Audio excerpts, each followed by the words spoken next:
Hello दोस्तों, स्वागत है आप सभी को मेरे YouTube चैनल रतन स्टडी पॉइंट्स। दोस्तों, आज मैं आप सभी लोगों के लिए गणित में जो हमारा टॉपिक है वो है संख्या पद्धति यानी कि नंबर सिस्टम। दोस्तों, ये सभी शिक्षक भर्ती के लिए महत्वपूर्ण है। तो बिना देर हुए चलिए मैं शुरुआत करता हूँ। आज का जो हमारा संख्या पद्धति में टॉपिक है वो है अंक एवं संख्याएँ। इसमें हम लोग जानेंगे कि हम जानते हैं कि किसी भी संख्या को लिखने के लिए 10 अंकों का प्रयोग किया जाता है। वो कौन कौन से हैं? 0, 1, 2, 3, 4, 5, 6, 7, 8 एवं 9। तो परीक्षा में अगर पूछ लिया जाए कि किसी भी संख्या को लिखने के लिए कितने अंकों का प्रयोग किया जाता है, तो आपका सीधा सीधा जवाब होना चाहिए कि 10 अंकों का प्रयोग किया जाता है। तो इस पॉइंट में जो क्वेश्चन बनेगा यहीं से बनेगा, ठीक है। अब देखिए, नेक्स्ट हमारा है राष्ट्रीय संख्याएं यानी कि national numbers. What is the national numbers यानी कि राष्ट्रीय संख्याएं किसे कहते हैं? तो भारतीय संख्या पद्धति के अनुसार संख्या को लिखने के लिए दाईं से बाईं ओर क्रमशः इकाई, दहाई, सैकड़ा, हजार, 10,000, लाख, 10 लाख, करोड़, 10 करोड़ आदि स्थानों का प्रयोग से लाया जाता है, ठीक है। एग्जाम्पल यहाँ पे दिया हुआ है 12 करोड़ 36 लाख 31,921। क्लियर है। अब यहाँ देखिए, अगला हमारा अंतर्राष्ट्रीय संख्याएं यानी कि international numbers. What is the international number यानी अंतर्राष्ट्रीय संख्या किसे कहते हैं? तो अंतर्राष्ट्रीय संख्याएं भी दाईं से बाईं ओर लिखी जाती है। अब यहाँ पे देखिए, यहाँ पे केवल एक ही प्रश्न बनेगा कि राष्ट्रीय संख्याएं और अंतर्राष्ट्रीय रेखाएं किस ओर से लिखी जाती है। तो आपका जवाब क्या होना चाहिए कि दाएं से बाएं की ओर। दाएं से बाएं की ओर राष्ट्रीय संख्याएं और अंतर्राष्ट्रीय रेखाएं लिखी जाती हैं, ठीक है। अब इसमें देखिए आगे क्या है, परंतु इन्हें अलग नाम से इकाई, दहाई, सैकड़ा, हजार, 10,000, 100,000, मिलियन, 10 मिलियन, 100 मिलियन, बिलियन आदि से जाना जाता है। जैसे कि यहाँ एग्जाम्पल दिया हुआ है, ठीक है। यहाँ देखिए, अगर हम इसको राष्ट्रीय संख्याएं से पढ़ेंगे तो इकाई, दहाई, सैकड़ा, हजार, 10,000, लाख, 10 लाख, करोड़, 10 करोड़ यानी कि 14 करोड़ 36 लाख 91,921। लेकिन इसको हम अंतर्राष्ट्रीय रेखाएं अगर संख्याएं से पढ़ेंगे तो पढ़ेंगे कि 143 मिलियन 691,921। क्लियर है। अब देखिए, हमारा जो मेन है, जो वेरी वेरी मोस्ट इंपॉर्टेंट हमारा शिक्षक भर्ती के लिए, वो है संख्याओं के प्रकार यानी कि टाइप्स ऑफ नंबर्स। अब कौन कौन से होते हैं इसके बारे में आगे जानते हैं। तो देखिए, प्राकृतिक संख्याएं, इसको हम प्राकृतिक संख्याएं भी कहते हैं। इंग्लिश में बोलेंगे natural numbers. What is the natural numbers यानी कि प्राकृतिक संख्याएं। प्राकृतिक संख्या किसे कहते हैं? तो 1 से लेकर अनंत तक की संख्याएं को हम प्राकृतिक संख्या कहते हैं। या इसको हम इस प्रकार भी पढ़ सकते हैं कि गिनने वाले संख्याओं को हम प्राकृतिक संख्या कहते हैं। Counting the numbers that is natural numbers. For example 1, 2, 3, 4, dash dash यानी कि सबसे छोटी प्राकृतिक संख्या 1 होती है। प्रश्न अगर पूछ ले कि सबसे छोटी प्राकृतिक संख्या कौन सी होती है, तो 1 होती है। और सबसे बड़ी प्राकृतिक संख्या अनंत होती है यानी कि इनफाइनाइट होती है, ठीक है। यही प्रश्न बनेगा और कुछ नहीं। नेक्स्ट है पूर्ण संख्याएं यानी कि whole numbers. What is the whole numbers यानी कि पूर्ण संख्याएं किसे कहते हैं?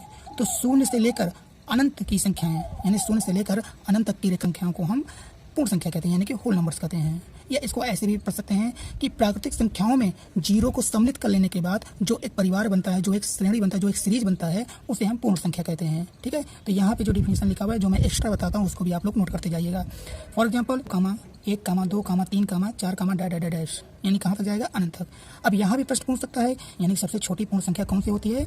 तो वो होती है 0। और सबसे बड़ी पूर्ण संख्या तो मालूम ही है यानी कि अनंत है। पूर्णांक यानी कि integers. What is the integers यानी कि पूर्णांक किसे कहते हैं? ऋणात्मक अनंत। ऋणात्मक अनंत से 0 तक एवं 0 से अनंत तक की संख्याएं को हम पूर्णांक कहते हैं। यानी कि यहाँ पे देखिए 0 के बाद सभी संख्याएं कैसी होती है? धनात्मक होती है यानी कि पॉजिटिव नंबर्स।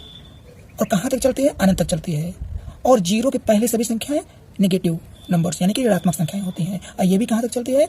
अनंत तक, ठीक है। तो यहाँ पर भी देखिए, कहने का मतलब ये है, अगर कोई आपसे पूछ ले तो इस प्रकार भी समझा सकते हैं कि 0 के बाद सभी संख्याएं धनात्मक और 0 के पहले सभी संख्याएं ऋणात्मक के लिखने की श्रेणी को हम पूर्णांक कहते हैं यानी कि इंटीजर्स कहते हैं, ठीक है। चाहे ऐसे समझ लीजिए, चाहे ऐसे जो दिया हुआ है कि ऋणात्मक अनंत से 0 तक एवं 0 से अनंत तक की संख्याओं को हम इंटीजर करते हैं यानी कि पूर्णांक कहते हैं। क्लियर है। नेक्स्ट है परमेय संख्या।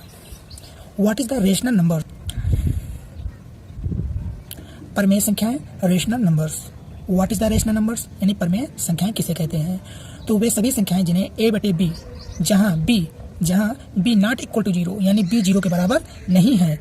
यहाँ समझिएगा, b कहाँ पे है? हर। अंश में a है और हर में b है, और कभी भी हर 0 के बराबर नहीं होगा। वही यहाँ पे लिखा गया है, b बराबर नहीं है 0 के, b नॉट इक्वल टू 0 के रूप में लिखा जा सकता है। परमेय संख्याएं कहलाती हैं, ठीक है। कहने का मतलब है वे सभी संख्याएं जिन्हें हम a बटे b के रूप में लिखें और b नॉट इक्वल टू 0 उसे हम परमेय संख्या कहते हैं। और यहाँ पर a और b क्या होती है? पूर्णांक होती है। क्या होती है? पूर्णांक।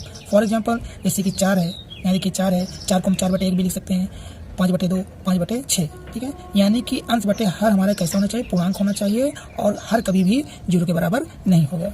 क्लियर है? अब आते हैं अपरमेय संख्याएं।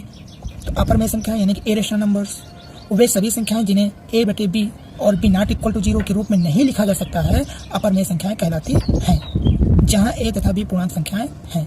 यानी कि सभी अंडर रूट, जितने भी अंडर रूट में संख्याएं लिखी रहेंगे उसे हम अपरमेय संख्या कहेंगे। क्लियर है? आइए, अच्छा यहाँ पे ये भी समझिए, सभी अभाज्य संख्याओं का वर्गमूल अपरमेय संख्या होता है।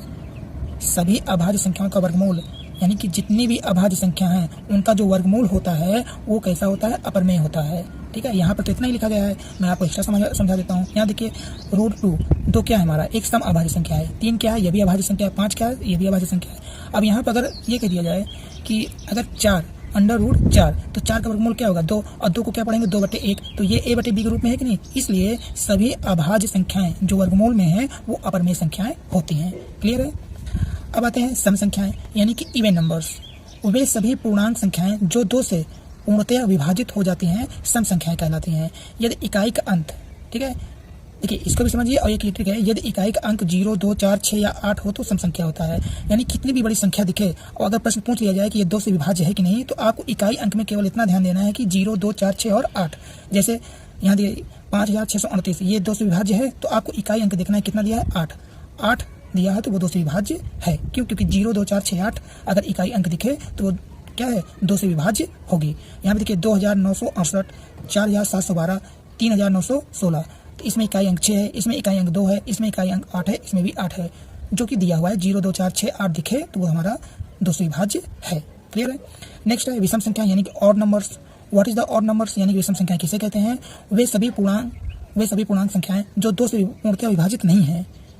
जस्ट उसी का अपोजिट, वे संख्याएं जो 2 से विभाजित होती हैं सम संख्याएं, और वे पूर्णांक संख्याएं जो 2 से विभाजित नहीं है, पूर्णतः विभाजित नहीं हो पाती हैं, विषम संख्याएं कहलाती हैं। हाँ, इनके इकाई अंक में आपको क्या दिखेगा? 1, 3, 5, 7 या 9, ठीक है ना, वो विषम संख्याएं होती हैं। तो यहाँ देखिए संख्या दिया है 3719, 6313, 2967, 165, ये सभी हमारे क्या है? 2 से विभाज्य नहीं है। क्यों? क्योंकि इनके इकाई अंक में 1 है। यहाँ देखिए यहाँ पे क्या है? 9 दिया हुआ है, यहाँ पे क्या दिया? 3 दिया हुआ है, यहाँ पे क्या दिया? 7 दिया हुआ है, यहाँ पे क्या दिया है? 5। अगर ये सब दिखे तो वो हमारा क्या होता है? विषम संख्या होती है। ठीक है, तो आपको यहाँ पे इतना ध्यान देना है, जो संख्या 2 से विभाज्य होगी तो उसके इकाई अंक में 0, 2, 4, 6, 8 दिखेगा, और जो संख्या 2 से विभाज्य नहीं होगी उनके उस संख्या के इकाई अंक में 1, 3, 5, 7 और 9 दिखेगा। क्लियर है? इतना आपको याद करना पड़ेगा। आइए नेक्स्ट देखते हैं अभाज्य संख्याएं यानी कि प्राइम नंबर्स। वे सभी पूर्णांक संख्याएं जो केवल एक एवं स्वयं से ही विभाजित होती है अभाज्य संख्याएं कहलाती हैं। ठीक है, और इसी में अगर पूछ लिया जाए भाज्य संख्याएं तो इसको आप अपने से याद कर लीजिए। वे सभी पूर्णांक संख्याएं जो केवल एक और स्वयं और किसी तीसरी संख्या से कट जाए तो वह भाज्य संख्या होती है। यहाँ देखिए 2 क्या होगा? 1 से कटेगा और स्वयं से कटेगा। 3 देखिए ये भी 1 से कटेगा और स्वयं से कटेगा। 5 देखिए 1 से कटेगा और स्वयं, यानी कि आपको बस ये याद करना है कि एक और स्वयं, जो संख्या स्वयं से कटे और 1 से कटे वो हमारी अभाज्य संख्या है, और जो संख्याएं स्वयं से भी कट जाए, 1 से भी कट जाए और किसी तीसरी संख्या से कट जाए तो वो भाज्य संख्या होती है। क्लियर है? इसको आप लोग नोट कर लीजिएगा। ठीक है, और यहाँ पे देखिए वेरी वेरी मोस्ट इंपॉर्टेंट प्रश्न आ जाता है कि एक हमारा भाज्य है कि अभाज्य, तो आपको बस ये बताना है एक ना ही भाज्य संख्या और ना ही अभाज्य संख्या है। और क्या बनेगा? ऐसी कौन सी सम संख्या है जो अभाज्य होती है? तो 2 एकमात्र सम संख्या है जो अभाज्य संख्या होती है। क्लियर है?